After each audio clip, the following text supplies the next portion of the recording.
COMISAIR study is prospective real-life clinical trial, and in this trial we are comparing 4 different treatment strategies for patients with type 1 diabetes.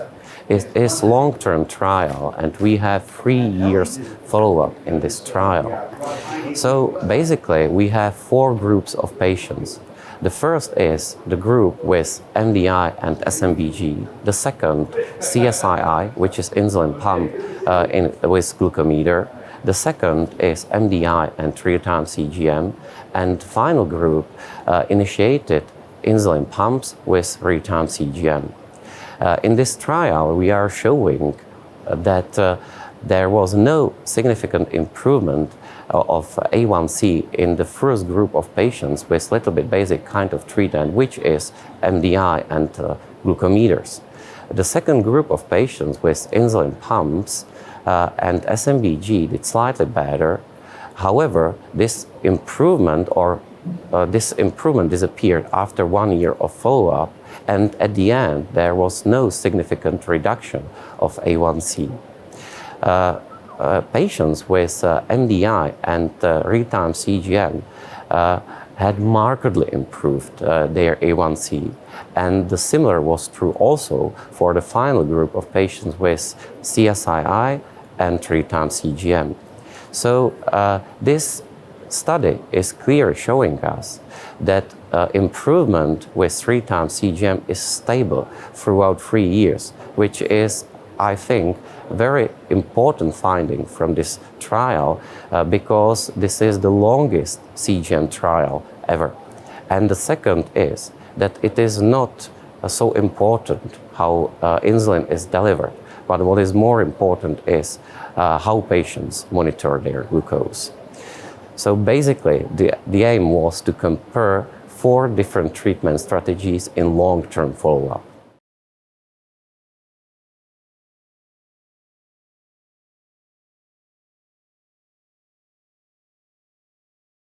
So in this trial, we were able to improve A1C in patients with 3-time CGM.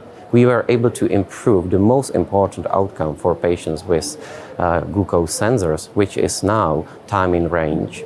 We were able to reduce hypoglycemia with CGM, and we were able to reduce glycemic variability, which is an obstacle towards better metabolic control.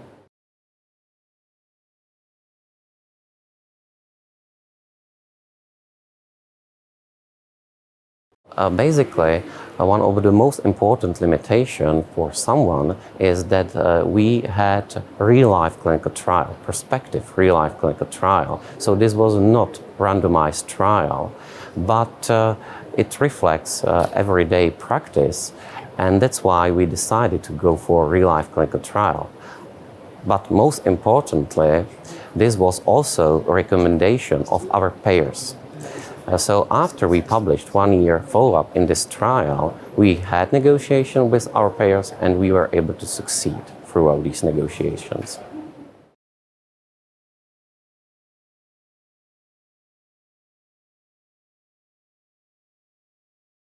Individualization of treatment of patients with type 1 diabetes is of course important. However, we have to be aware that in a vast majority of cases, CGM is what makes the difference, irrespective of insulin delivery method. So for me, CGM should be the gold standard for patients with type 1 diabetes.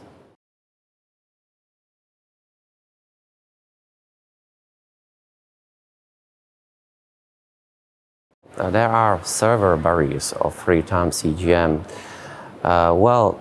I think that the most important obstacle is reimbursement, still reimbursement in many countries around the globe. And there is also a limitation on the side of physicians. I think that physicians are still not good enough in reading and interpreting CGM records. So they are unable to catch all typical patterns on CGM and to address them during their treatment.